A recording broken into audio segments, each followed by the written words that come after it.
कहानी के शुरुआत में हमें रास्ते में जाते हुए दो बसेस को दिखाया जाता है। उस बस में बहुत सारी फीमेल स्टूडेंट्स होती हैं, जो वे सभी अपने क्लास के लिए जा रही होती हैं। उन्हीं में से एक का नाम मित्सुको था, जो दिखने में काफी प्यारी थी। वो अपनी नोट्स बुक में कुछ लिख रही होती है। तब उसकी फ्रेंड्स उससे कहने लगती हैं कि क्या तुम हर वक्त लिखती रहती हो? क्या मिलेगा इस तरह की नोट्स बनाने से? यहाँ देखो सभी लोग एंजॉय कर रहे हैं, तुम भी क्यों नहीं करती? ये कहकर उसकी फ्रेंड उसकी नोटबुक को छीन लेती है और उसका पेन नीचे गिर जाता है और वो अपना पेन उठाने के लिए जैसे ही झुकती है, तभी हम देखते हैं कि उस समय कोई चीज बहुत तेजी से आती है और उस लड़कियों के साथ उन दोनों बसेस को आधे पर से ही काट देती है, जिसकी वजह से सारी की सारी लड़कियां दो हिस्सों में कट जाती हैं। इसी के साथ जैसे ही मित्सुको ऊपर उठती है, तब यह देखकर काफी हैरान हो जाती है कि यह क्या हो गया। अब क्योंकि वो नीचे पेन लेने के लिए झुकी थी, इसीलिए बच गई थी। यह देखकर बहुत ज्यादा डर जाती है और बस से उतरकर भागने लगती है। यहाँ पर हमें पता चलता है कि इन सभी को काटने वाली चीज कुछ और नहीं बल्कि हवा ही थी, जो सभी को काट रही थी। यह हवा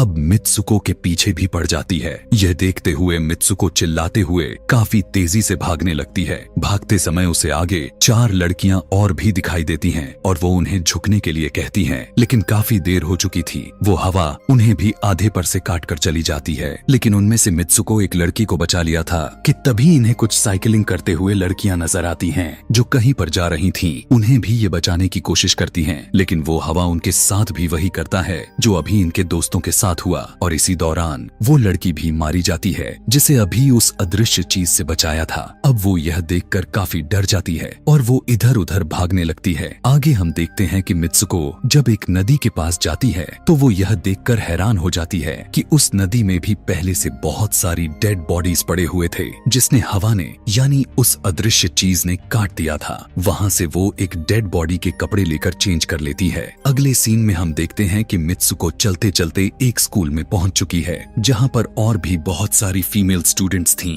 उनका यूनिफॉर्म मित्सुको के यूनिफॉर्म से काफी डिफरेंट था। यानी यह भी था कि वो तो उनके स्कूल के स्टूडेंट तो नहीं थी कि तभी एक लड़की मित्सुको के पास आती है और उससे कहने लगती है कि तुम कैसी हो? दरअसल देखा जाए तो वो लड़की उसकी बेस्ट फ्रेंड थी, लेकिन मित्सुको उससे पूछती है कि क्या तुम सच में मेरी बेस्ट फ्रेंड हो, क्योंकि उसे कुछ भी समझ में नहीं आ रहा था कि उसके साथ हो क्या रहा है। वो काफी सदमे में थी। यहाँ पर हम यह भी जान पाते हैं कि मित्सुको और उसकी बेस्ट फ्रेंड काफी ज्यादा एक दूसरे को प्यार करती हैं कि तभी वहीं पर तेज हवा चलती है और मित्सुको डर कर बिल्डिंग के अंदर चली जाती है। उसकी बेस्ट फ्रेंड को कुछ भी समझ में नहीं आ रहा था कि ये हो क्या रहा है। वो मित्सुको से पूछने लगती है कि तुम इतना ज्यादा कांप क्यों रही हो और इतना ज्यादा डरी क्यों हो, तुम्हें हो क्या गया है? तब मित्सुको अपने बेस्ट फ्रेंड को सब कुछ बता देती है कि किस तरह से एक हवा का झोंका आया और उसके स्कूल के सभी स्टूडेंट्स को काट कर चली गई। यह सुनकर उसकी दोस्त उसे विंडो के पास ले जाकर उसकी हाथ बाहर निकाल कर कहने लगती है कि ये देखो, ये बस हवा है और कुछ नहीं। यहाँ पर मित्सुको के दिल को कुछ शांति मिलती है और इसे लगने लगता है कि शायद ये मेरा ख्वाब ही हो सकता है। जिसके बाद मित्सुको का बेस्ट फ्रेंड अपने 2 और दोस्तों को लेती है और क्लास को बंद करने का प्लान बनाती है। जैसे ही ये चारों क्लास के बाहर जाने के लिए निकलने ही वाली होती हैं कि तभी वहाँ पर उनकी टीचर आ जाती हैं और उन्हें देख लेती हैं, लेकिन वो चारों वहाँ से भाग जाती हैं। वे चारों भागते भागते एक लेक पर आ जाती हैं। वहाँ पर मित्सुको की बेस्ट फ्रेंड अपने दोनों दोस्तों को भी उसके ख्वाब के बारे में बताती है। तभी उनमें से एक लड़की कहती है कि हो सकता है कि यह सच हो,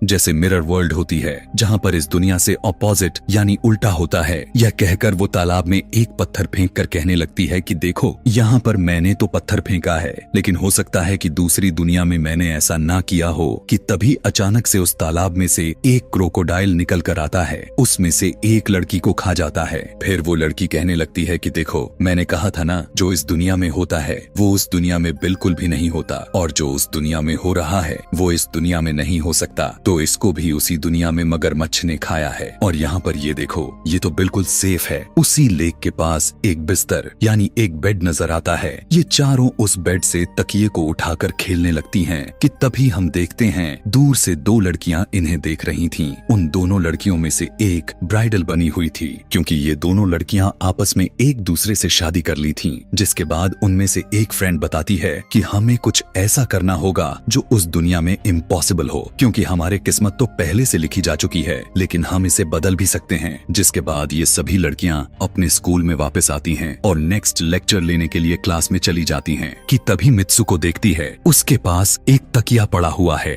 अब जैसे ही वो इस तकिए को उठाने के लिए नीचे झुकती है कि तभी उसकी टीचर पूरे क्लास में गन से फायर करने लगती है और जैसे ही मित्सुको उस तकिए को उठाकर ऊपर देखती है तो उसके क्लास के सभी लड़कियां मारी जा चुकी होती हैं और यहाँ पर एक बार फिर वो बच जाती है जैसे पिछली बार अपने ड्रीम्स में बच गई थी। मित्सुको की टीचर उसके पास आकर कहती है कि तुम्हारी हिम्मत कैसे हो गई, इस क्लास को बंद करने की, तुम्हारा भी मरना तय है। कि तभी उसी वक्त दो लड़कियां और आ जाती हैं और मित्सुको को बचाकर वहाँ से भागने की कोशिश करती हैं, लेकिन एक दूसरी टीचर वहाँ पर आकर उन दोनों लड़कियों को मौत के घाट उतार देती है। अब जितने भी स्टूडेंट्स की जान बच गई थी, मित्सुको उनके साथ बाहर भागने लगती हैं, लेकिन स्कूल की सभी टीचर्स उन सभी लड़कियों पर फायरिंग करने लग जाती हैं। अब यहाँ पर फायरिंग के दौरान सभी लड़कियां जैसे ही वहाँ से बाहर आती हैं तो यहाँ पर हवा उन्हें काट देती है। यहाँ पर अब मित्सुको यहाँ पर एक बार फिर से अकेली रह जाती है और वो वहाँ से भागकर क्राउड एरिया से होता हुआ पुलिस स्टेशन में जाती है। वो वहाँ पर सब कुछ बताने लगती है। उसकी यह बात सुनने के बाद पुलिस वाली लड़की उससे कहती है कि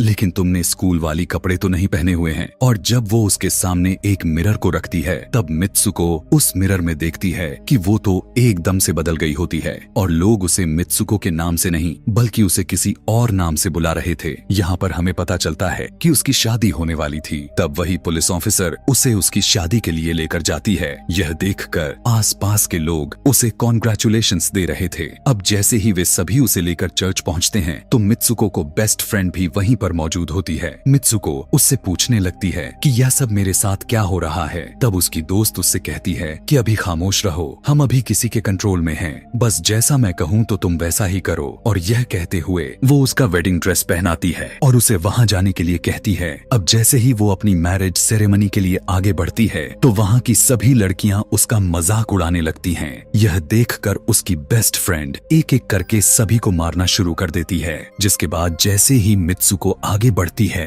तो उसके ग्रूम की जगह एक ताबूत खड़ा हुआ नजर आता है।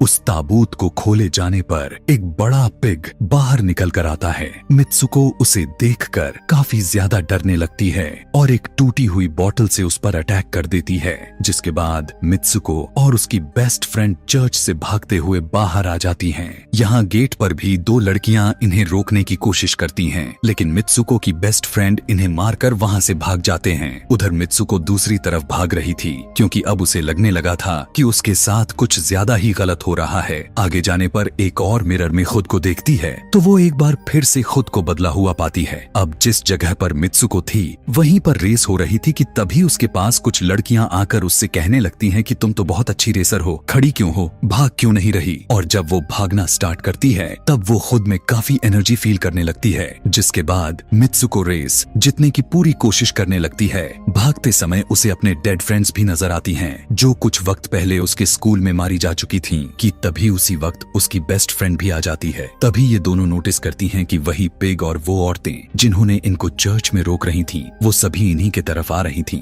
भागते समय कुछ लड़कियां मित्सुको से कहने लगती हैं कि इस दुनिया से बाहर चली जाओ। इसके बाद हम आगे देखते हैं कि मित्सुको भागते भागते एक सुनसान अंधेरी जगह पर आ जाती है। वहीं पर कुछ स्टूडेंट्स नजर आती हैं जिन्होंने यूनिफॉर्म पहना हुआ था। वो सभी लड़कियां मित्सुको से कहने लगती हैं कि हम सभी मरे हुए हैं और तुम्हें भी मार देंगे। लेकिन तभी मित्सुको की बेस्ट फ्रेंड वहां पर आकर उस लड़की को मारकर वहां से मित्सुको को भगा ले जाती है। मित्सुको की बेस्ट फ्रेंड उसे अपना नाम जोर जोर से पुकारने के लिए कहती है, जिस पर मित्सुको अपना नाम जोर जोर से लेने लगती है। इसी के साथ मित्सुको अपना असली रूप में वापस आ जाती है। उसकी बेस्ट फ्रेंड उसे अपना हाथ दिखाते हुए कहती है कि प्लीज मेरे हाथ में जो वायर लगी हुई हैं उसे बाहर खींच दो ताकि मैं इस दुनिया से बाहर जा सकूं। लेकिन मित्सुको को डर भी था कि कहीं यह वायर खींचने से उसकी जान न चली जाए। और क्योंकि मित्सुको अपने बेस्ट फ्रेंड को काफी ज्यादा प्यार करती थी इसलिए वो ऐसा नहीं करना चाहती थी, लेकिन ज्यादा उसे फोर्स करने पर वो उसकी वायर्स खींच देती है।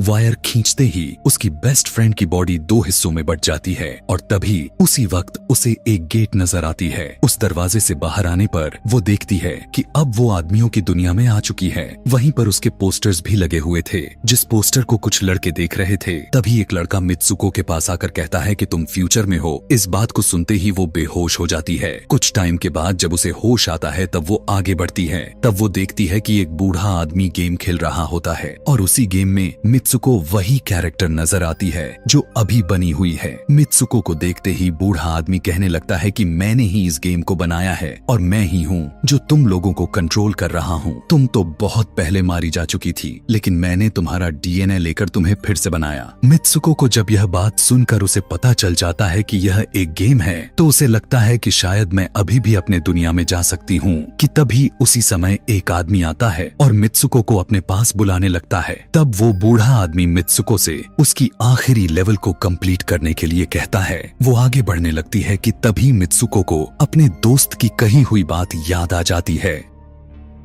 कि अगर हम इस दुनिया में कुछ ऐसा करेंगे जो दूसरी दुनिया में इम्पॉसिबल हो तो तुम इस गेम से बाहर आ जाओगी। और इसी के साथ वो इस आदमी का गला दबा देती है और कहने लगती है बस करो हमारे साथ खेलना। यह कहकर मित्सुको उस बूढ़े आदमी की छड़ी को उठाकर अपने पेट में घुसा देती है, जिस वजह से उसकी मौत हो जाती है। और यहाँ पर हम देखते हैं कि बूढ़ा आदमी यह सोच भी नहीं सकता था कि मित्सुको ऐसा कुछ कर सकती थी और इसी के साथ उसकी डेस्टिनी पूरी तरह से चेंज हो जाती है। वो इस दुनिया में यानी गेम में तो मर चुकी थी, लेकिन असली दुनिया में वो अभी भी जिंदा थी। आगे हमें ये भी दिखाया जाता है कि मित्सुको के बाकी के कैरेक्टर्स भी किसी न किसी वजह से अपने आप को मार लेते हैं और अब वे सभी गेम का पार्ट नहीं थे। अगले सीन में हमें मित्सुको को बर्फीले जगह पर लेटा हुआ दिखाया जाता है और अब वो अपने रियल वर्ल्ड में आ चुकी थी। और इसी के साथ यह दिमाग घुमा देने वाली कहानी यहीं पर खत्म हो जाती है। आगे और भी ऐसे ही एक्सप्लेनेशन मूवीज देखने के लिए